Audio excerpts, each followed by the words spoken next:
You're listening to the Business Per Usual Show, a podcast for innovative entrepreneurs and professionals who want to stay ahead of the curve. I'm your host, Michelle Taylor, founder of a marketing and advertising agency specializing in crafting dynamic brands and scaling businesses.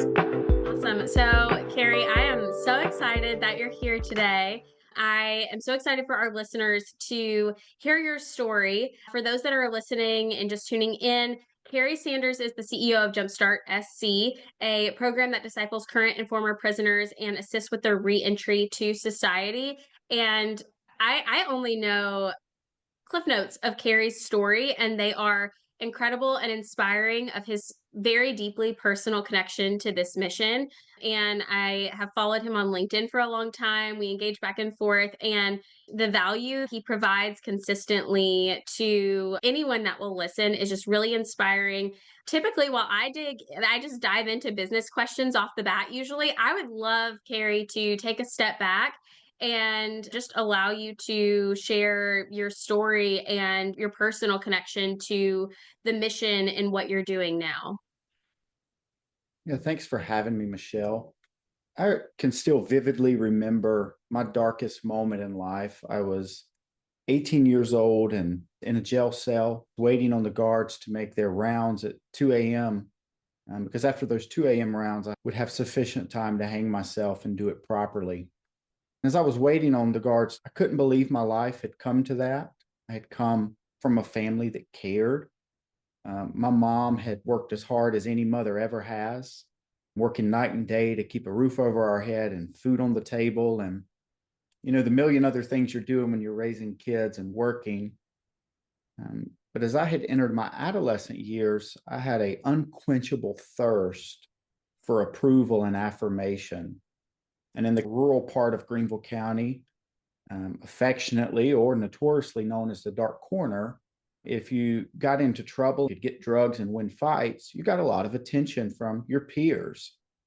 A lot of that began to snowball. It started with maybe knocking a mailbox off with a baseball bat and spiraled into drugs and all types of other just terrible behavior. And by the age of 17, I had been arrested 17 different times and the Department of Juvenile Justice 3 different times. And by that part of my life, I was really a hardened criminal. I didn't care what anyone thought about anything or how my actions affected other people. And there I was facing a life sentence for an armed robbery I had committed at 17 years old. And I didn't have any hope for a future, didn't grow up in church. I thought all of that was just a myth and nonsense. As I was waiting on those guards, I remember just saying, God, if you're real, I want to know, before I end my life, is there a God? And in that moment, I remembered that there was a copy of the scripture someone had given me that I had put under my, flimsy jailhouse mattress because I was too much of a punk to even want to be seen with a Bible. And I opened it up and there was an article titled How to Have a New Life. And as you can imagine, that caught my attention in that moment. And I read that article. It was the first time I had heard the gospel, that God had created the world good, but that a disease called sin had entered in and it had corrupted society as a whole and people individually. That made perfect sense to me because part of my challenge in life was like, there's no way there's a God with a world like this through what I could see. I had been to mental health counseling and all types of things to try to change my behavior and was never able to make it last. There was just no will inside of me. I knew that a rescuer would be needed if my life was to change, if I was to have a new life. In that moment, in May of 2005, I met Christ, and a lot of people over the past 20 years have tried to convince me otherwise. I would just say, hey, look at the proof. And so, faced the judge and received my sentence. I didn't beg for mercy. I knew I had did something horrific and deserved to face justice. I was in the Department of Corrections in South Carolina for 10 years. Thankfully, there were people who saw who I could be rather than who I was and the things I did. And so they encouraged me to learn and to grow and help me learn how to follow Christ. About a year before my release, a Jumpstart volunteer asked me, "Hey, Cary, what are you going to do when you leave here?" I said, "I don't know. I guess I'm going to get a minimum wage job and work as hard as I can." I said, "I have learned to take responsibility. And we can come back to that on the business side of things, but I had learned that I was responsible to take responsibility for my life and do what I could." And he said, "Well, you might be selling yourself short. Maybe you should go to college when you leave here." I just laughed in his face. I said, "Sir, I appreciate your kindness and you coming into this prison, but people don't leave prison and go to college, especially back in 2012. Things have gotten substantially better for ex-offenders since then. Still a long ways to go, but things have improved." But he wouldn't let up. He said, "Hey, I think it's possible. I'm going to pray about it." And he said, "Will you pray about it?" And I said, "Yeah, sure." But I didn't. You know how us Christians can do with prayer. Say we will, but we don't. But long story short, he came back a couple of weeks later and said, "I think you need to go to North Greenville University." And I just laughed at him. He had no way of knowing that I had a lifetime trespassing ban from North Greenville. Long story short, they gave me a scholarship for undergraduate work. I met my beautiful wife, who is an alum of North Greenville. We've been married for 8 years and have 2 kids. After a bachelor's, I got a master's in management and leadership. North Greenville invited me back, and I was the first student there to get a full ride for their doctoral program and finished that up a couple of years ago. And so today I've been home 11 years and 20 days. It was released November the 1st of 2013. And so we'll never forget that second opportunity that I've had. And so today I've been with Jumpstart almost 10 years and am thankful that every day I get to go to work and help other people see God for who he is and live their lives for his purpose in the world. Because ultimately, that's what we're trying to do at Jumpstart, regardless of which of our 40 employment partners they'll work at, regardless of what they've done in their past. We want to see their life restored and their families' lives restored and watch the ripple effect that has in our community. Wow. I don't know that I've ever met a CEO that has such a personal connection to the mission of their organization before. As I've worked with different nonprofits, everyone has some level of connection to the mission, but I don't know that I've ever met someone who has truly lived like really like the best case outcome too of just the fullness of the mission fulfilled. And one thing I love in your story is that God often gives us the most unlikely solutions to our problems or works through the most unlikely ways that it's almost comical. The university that you had been banned from, that's the university you're going to go and excel at and really kind of be a first at in different ways. Even just thinking of Jesus being born in a manger among the animals, God often takes the most unlikely circumstances and works in ways that we never would have pictured. That's why I wanted to start with your story, because I think everything that we've interacted on LinkedIn and you providing value and insights, I also know that those are backed up by this very real life experience that gives you a level of perspective that a lot of people don't have. And perspective isn't something that you can buy or read in a book. A lot of times it comes from lived experience, and then a lot of times too through that divine intervention of God really orchestrating a particular moment in your life with particular people. I would love to hear more about when you talked about you starting to work at Jumpstart. So a setback can be a comeback. So often we allow our setbacks to drag us further back into the past and we kind of live there and stay there. What do you think it was that allowed, and obviously as a believer, the answer is God, resoundingly, but what are the different factors that led into, if someone's listening to this and they're like, my life is either like hit a standstill or I'm moving backwards or I can't get out of the past. What was it that allowed you, as you're starting to work through Jumpstart, and now you're the CEO. What were those factors that you could speak to give someone these tangible things to help moving forward? And that's a great question. One of our core values at Jumpstart is responsibility. We emphasize it in a way that is to be radically responsible.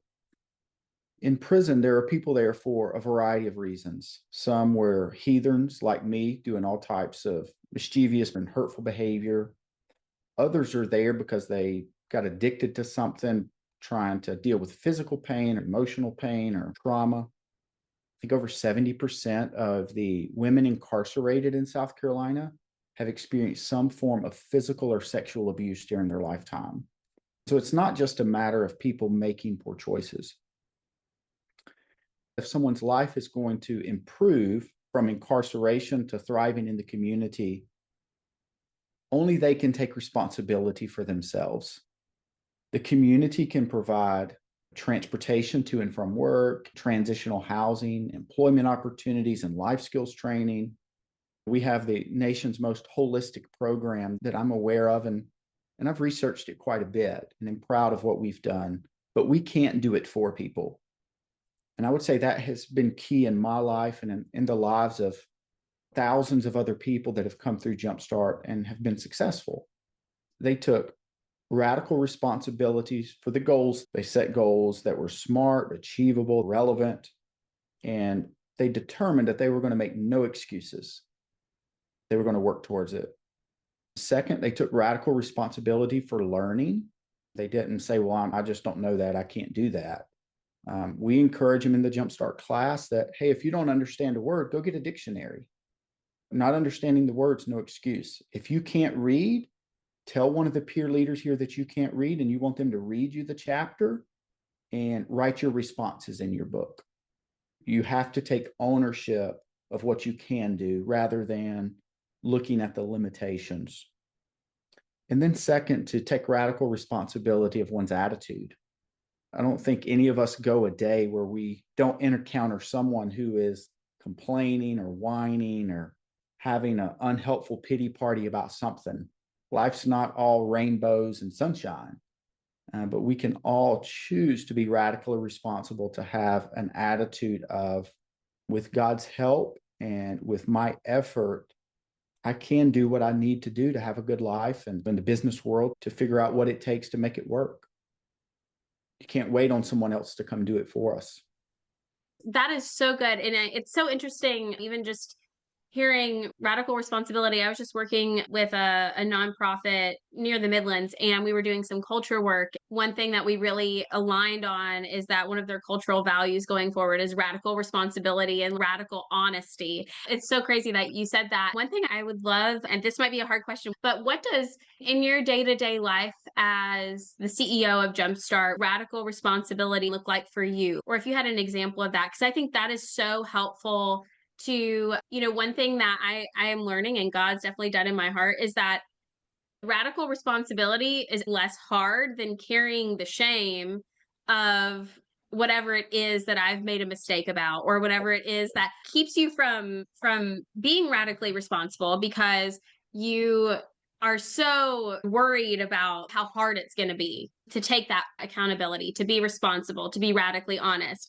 But in reality, 10 times out of 10, the weight of the shame is heavier than the weight of once you're actually responsible and your shame is out in the light. So I think that's just such a great word for whether it's in your workplace, your marriage, in your walk with God, of just that radical responsibility. So if you have an example or what that looks like for you in your day-to-day life as CEO of Jumpstart. In late June of this year, I went to see my doctor for my annual checkup, and it wasn't an annual checkup because it was the first time I had been in quite some time, but I knew this doctor personally through a group called C12 that I'm a part of. For months, I had been sharing about my health challenges of not feeling well, hip hurting, just all types of challenges I was having. And this doctor, during this annual checkup, he said, Cary, when are you going to do something about your diet and exercise? And I said, well, I've been traveling a lot. I've got a lot on the plate. I've got 2 toddlers at home, you know. And he said, no, when are you going to do something and stop making excuses? You need to hear me loud and clear. If you do not take responsibility, in 10 years, you're not going to be able to run around and play with your kids. You're going to be taking insulin within a year. You're already pre-diabetic. He said, only you can do this for you. He said, you can either get healthy or you can start taking a bunch of medication and keep feeling bad. Choice is yours. And for me, I know a lot of people probably wouldn't enjoy being talked to that way, but that's what I needed to hear in that moment. And since then, I have lost nearly 50 pounds. I'm not exercising every day or like a madman or only eating lettuce. I feel better. I'm thinking more clearly. And so I would say a couple of things there helped me to take the desire, because for several years I had kept telling myself next week I'm going to get better. And I had lost and regained the same 30 pounds about 5 different times. I read James Clear's book, Atomic Habits. I took the responsibility I knew I needed to take, but I figured out how to not have a goal, but to create a system. Every night when I brush my teeth, the very next thing I do is set up my workout clothes. When I see those clothes in the morning, I know the commitment I've made. I log everything I eat through my Fitness Pal, and I make sure I exercise 20 minutes a week. I use an app that combines my goals for exercise with AI to make sure I get a training regimen that has variety and challenges me. And so I don't have to think about what am I going to do for workout today. I just open the app and do it regardless of how I feel. I would say for people who feel overwhelmed in life and work, and they want to take responsibility, they're not trying to blame others and not take that responsibility, but systems are so helpful to think about your life, what you want to accomplish, who you want to be, and not just define it as a goal, but actually structure your daily life in a way that's going to get you to that goal over time. I think having those examples, like you just mentioned, you had that fork in front of you where you could have gone a couple different ways when your doctor was really direct with you and said, hey, listen, I can't make you do this, but this is the reality of where you're going to be. And, you could have deflected, like, well, it's the holidays and I'm traveling and I just don't have time for this right now. Or you could have gone a path where you kind of do a little bit of both. Like some days you're on it, but there's not enough consistency to really improve your health as a whole. And then obviously there's that path where, like you said, we all need reminders to practice what we preach, take radical responsibility. And I think as I'm working with nonprofit leaders across the US, the ones that are really applying their principles of leadership and to the mission in their personal lives are the ones that are really establishing an enduring company culture where there's trust. Because when your leader is vocal and authentic about, yeah, this is our value is radical responsibility, and I was not taking radical responsibility in this area, and this is what I'm doing. And then months later you see you've lost 50 pounds, and that's a product of that radical responsibility, because you can't lose 50 pounds and completely transform your health with anything other than, like you said, radical responsibility, not periodic or occasional or lukewarm.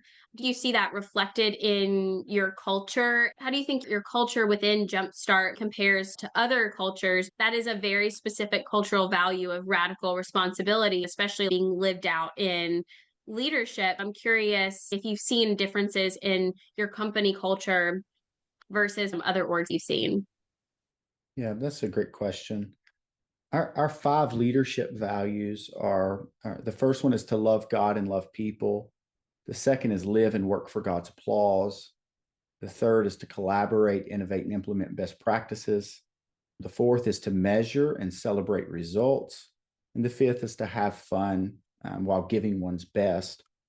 Every day, we're taking radical responsibility to live that out.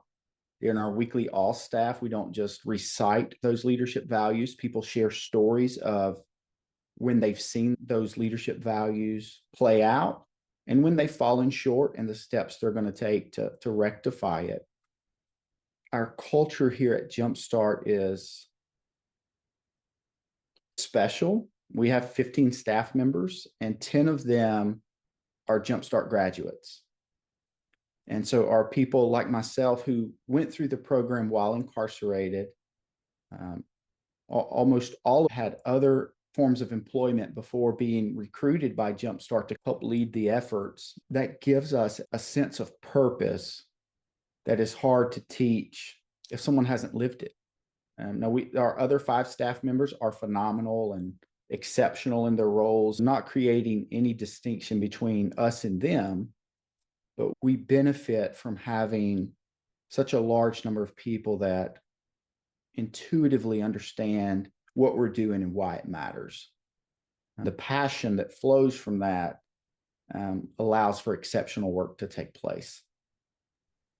I love that. I would imagine that lived experience and connection to the mission allow you to serve your audience in such a way that is transcendent of just a normal nonprofit doing great nonprofit things, but you're a nonprofit who the products of the mission are now driving the mission for this next generation of leaders to come up. I would imagine that the efforts you put in and the initiatives you put out are so customized and targeted to what you needed at that time and what your audience needs. I love that you have your culture defined so clearly. I think that's key to it being more than a placard on the wall, but it's really living and breathing. So you mentioned that part of that culture, one of those values is celebrating achievements. I'd love to ask you what achievements, both personal and professional, and even just Jumpstart as a whole, what achievements are you celebrating this year?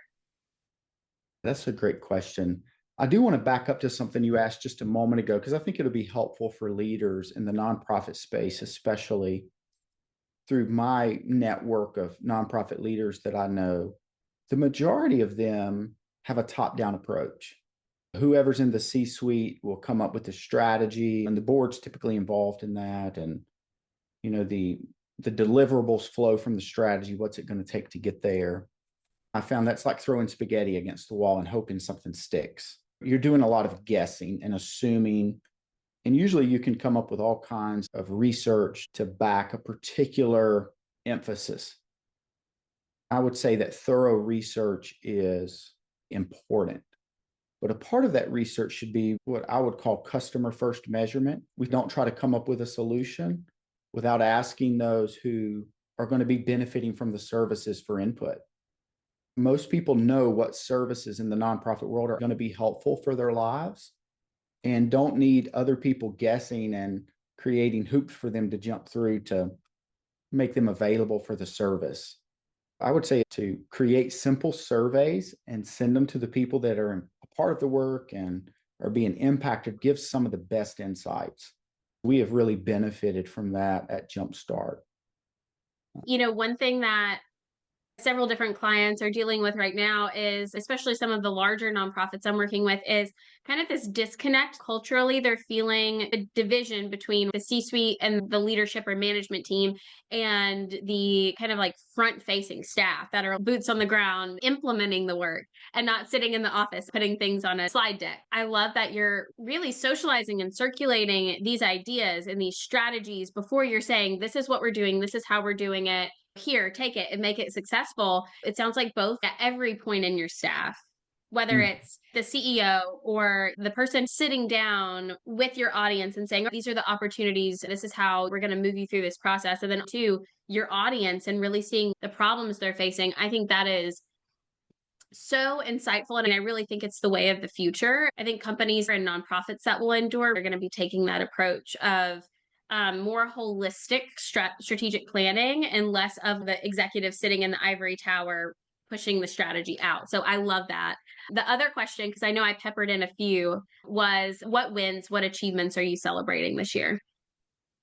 Yeah, one that's practical is we had a young lady join our team early in January of this year. She's our chief of staff, and I think she'll be 25 this year. One of the things she challenged me to do earlier this year is to begin doing setting aside 1 day a week to go and serve with our various program teams. We have programming across the state in prisons and locally here in the upstate. Instead of doing my biweekly one-on-ones in an office, I'll go out with a team for a day, serve with 2 or 3 individuals on that team, and then pull them aside for 30, 45 minutes to do a typical one-on-one of, how are they doing? How are things going? The typical one-on-one, we do it in a coaching style rather than a formal review process. And I have found that to be such a win for me and for our team. Because not only do they get to see the leader being willing to do the work and the motivation that brings, but also I get insights that I cannot get from asking them questions in a room. I would say that's been a win for us and for me. Another big win we're celebrating is we're building a neighborhood in Welford, South Carolina, right between Greenville and Spartanburg off of 85. We currently have 10 homes there, 10 new homes that are exclusively for people who have completed our inside program and have been released. And so it's a master plan neighborhood that will eventually have 22 homes specifically designed for encouragement, accountability, and support of people reintegrating to the community after incarceration.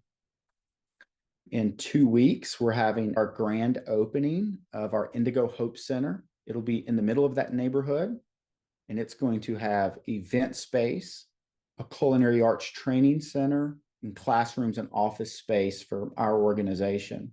It's going to really enable us to take some of the programs we offer to the next level. And for years, we've had to borrow space and beg for space and all the logistical challenge that come with just trying to have the class. Those are going to be no longer an issue. In our event space, we're going to rent space to various organizations that want to come in for a day of training. We'll have some of our participants in our workforce development programming, help cater the meal for that event, clean up for the event. And so they're getting on-the-job training before they go out to one of our employment partners.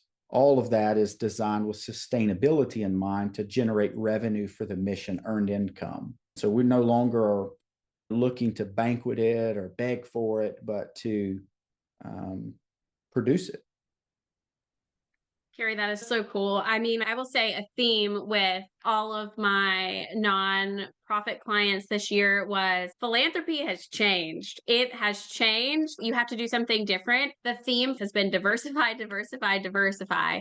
This year and last year, there's been an urgency to change up traditional fundraising models. I love this innovation. It meets so many needs in one place. It's multifaceted because, like you said, it's accountability, it's community, it's meeting, and then it's obviously meeting immediate physical needs of shelter and having stable housing. I have not dug into these stats in a long time, but I would imagine that for many individuals being released from prison, their housing is very unstable. I would guess too that the connections they have on the outside may be associated with the previous life that they lived. And so really just kind of putting them back into these old habits, those old mindsets, and not around a support system that would help them chart a new path. And so I think what you guys are doing is just so innovative. I'd love if you could speak to that project a little bit more, because that's a huge project, and I'm sure that was a big capital campaign. I just love to hear a little bit more about like the background of the project and where you see the projected impact. The project began in 2018. We had 12 homes spread across Spartanburg County. The average vehicle that we owned had 250,000 miles on it.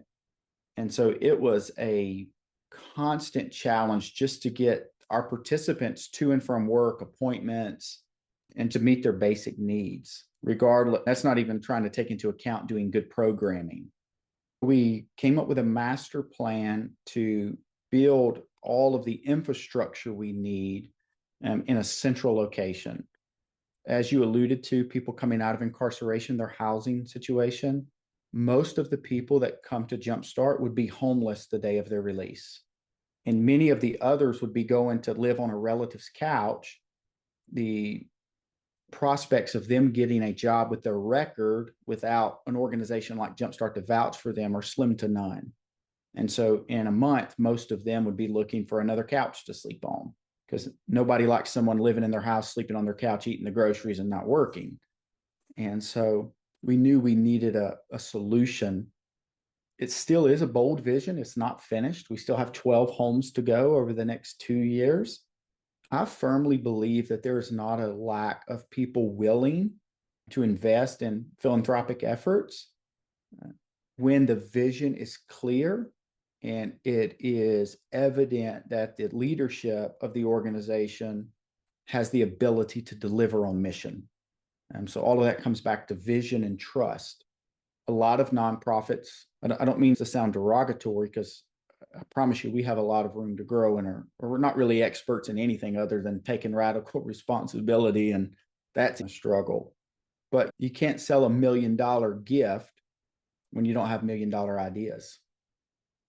If a nonprofit leader says, well, we're just going to do enough to get by and barely make it, and the vision's not compelling, it's no wonder people don't want to invest.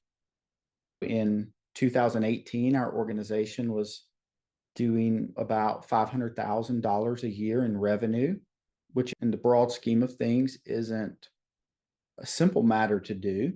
And this year we're projected to do over $4 million in total revenue. And a lot of that started with a core group of people saying we don't have to accept the status quo.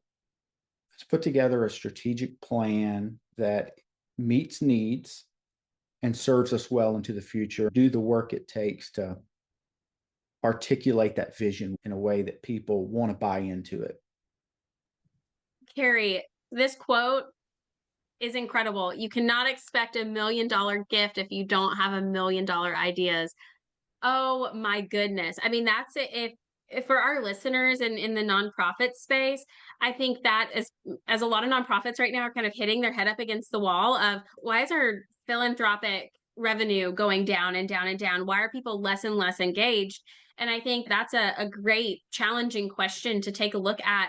Are we providing clear direction, strategic direction? Are we giving them a clear sense that we have $1 million idea that's going to be worth that investment in impact? I think that is so incredible. I also just want to say you are so humble. Just how simply you're stating the incredible work that you're doing goes to show, like I said, this community is so incredibly impressive. You know, I have the pleasure of getting to see a lot of amazing things nonprofits are doing across the country. I personally can attest, I think that this community that you're building is one of the most innovative things I've seen in a while, really hitting all the components of your mission in one centralized campaign, one project, one space that really, you know, not just hits all the areas of your mission, but is also, like you said, so sustainable that the gift that someone gives to this initiative, this project, this community doesn't just fund the house. It funds the sustainability of the mission long term. I just think you're so incredibly humble, but I also want to take a minute and give you like really speaking to your culture, to celebrate those wins, to just hype you up, because this is such a cool idea, and really just incredible how you've brought it to fruition and how you've also scaled that revenue budget, because you know, like we know the more dollars that come in, the more we can amplify the impact of the mission. I just think that is so cool. And it's awesome that a lot of times what I'm seeing is nonprofits, when they see that donors are becoming less engaged and their idea might not be $1 million idea, a lot of times they just double down on what they're already doing. And they're like, all right, we can't change a thing. We have to have these 2 galas and we have to have this golf tournament. And then mission wise, we're not doing anything different. We've got to stay exactly the same. And then what we see is we just see the donors become less and less engaged, because what they were offering, the impact or how they were communicating it, or even how they were delivering it, wasn't speaking to the impact into the community anymore. And so a huge round of applause for listening. And I think that that's been a key theme in all of this, is you're not making these decisions in an echo chamber as CEO and as the leadership. I love that you're out with your team, and once a week, that's incredible that you're out with your team boots on the ground. And I was wondering if you feel like that boots on the ground, and even before you were doing that once a week, making sure that you still have the CEO, you still have direct exposure to the mission, you're still listening to the community. Do you feel like that is what led you to into your team to this big audacious idea, this big audacious community that you're building? What went into the birth of that idea and starting to get that ball rolling? Because that's a big thing to get approved by a board. That's calling a big shot and taking the organization in a very specific place. Just kind of one of our last questions, I know we're running up on time, is what do you think allowed you to see that and to have that audacity, and I say that in a great way, have the audacity to take the organization in that direction? I would say that because of the life I've lived and the shame and guilt I've experienced, when I met Christ, I saw myself for who I was apart from Him, and had to learn to get over shame and to not really worry about what people think about me or my past, that I'm not responsible for. But what that did for me, Michelle, is it freed me up to invite people into the inner workings of what we were doing. And so, for example, we that does commercial landscaping, and it employs all people who have records. This year, they're going to do nearly $700,000 in revenue and profit sharing, just a really innovative approach. We had a business owner who was retired and who wanted to make a difference. And he was like, "Hey, Cary, y'all are providing employees to 40 different companies. What about the people that don't want to work in manufacturing?" And I said, "Well, what ideas do you have?" And he said, "Well, I think y'all should do landscaping." He said, "If you can do it on time and do what you say you're going to do, everybody will try to hire you." And I said, "Well, okay, let's do that." And then as we got into it, we had all kinds of reasons it probably wouldn't work. He said, "I'll tell you what, I'll put up the first 10 grand to buy some equipment. What are you going to do?" I really can't take credit for any of it.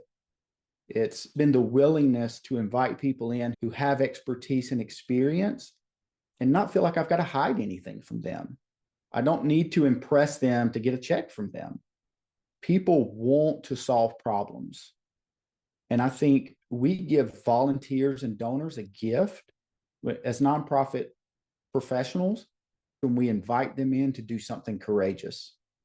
Because most of them can go buy another lake house or they can buy a nicer Mercedes, but what they can't buy is purpose. And that's what most people are looking for, whether they realize it or not. But when they can get involved in something's meaningful and they believe in it and can help with it and can ensure that it's done well, then they say, "Hey, do you want me to send you stock or write a check?" What works best? The ask takes care of itself. This is so good. And I hope everyone that is listening, and I know they will, I think one thing that is so refreshing is the quiet leadership you provide. I mean, it's so evident that your passion for the mission, your excitement for where you're going, and these are really impressive things that you're doing. But I loved exactly what you said. You don't need to impress someone and show up with a packaged presentation. Good for you. Yeah. Exactly. And I love what you said. You can't buy purpose. I just love your approach to connecting with donors, connecting to the mission, connecting back to your staff, to the people that you serve.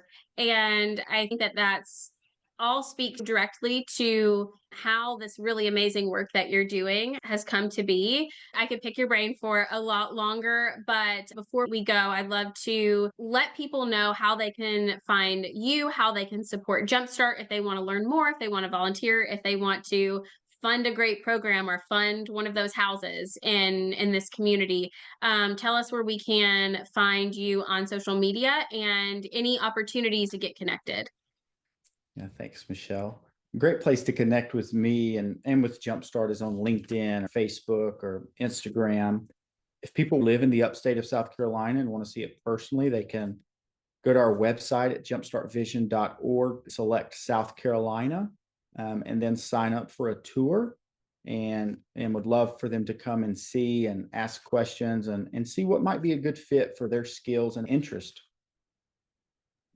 I highly encourage everyone to follow Cary on LinkedIn. He is always posting great insights, stories, and advancing the mission. I just appreciate your time so much today. I know that anyone, especially nonprofit professionals that are watching this, are going to get so much out of this in leadership, in strategy, in sharing their purpose in relation to the mission authentically. I just appreciate your time so much.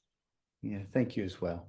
That's a wrap on today's episode of the Business Per Usual Show. If you enjoyed today's episode, be sure to subscribe and leave a review wherever you get your podcasts. Your feedback helps us reach more entrepreneurs and professionals like you. To stay up to date on the latest episodes and get exclusive bonus content, follow us on social at Taylor Brand Consulting and visit our website at www.taylorbrandconsulting.com. I am Michelle Taylor, and until next time, stay innovative, stay inspired, and keep pushing forward.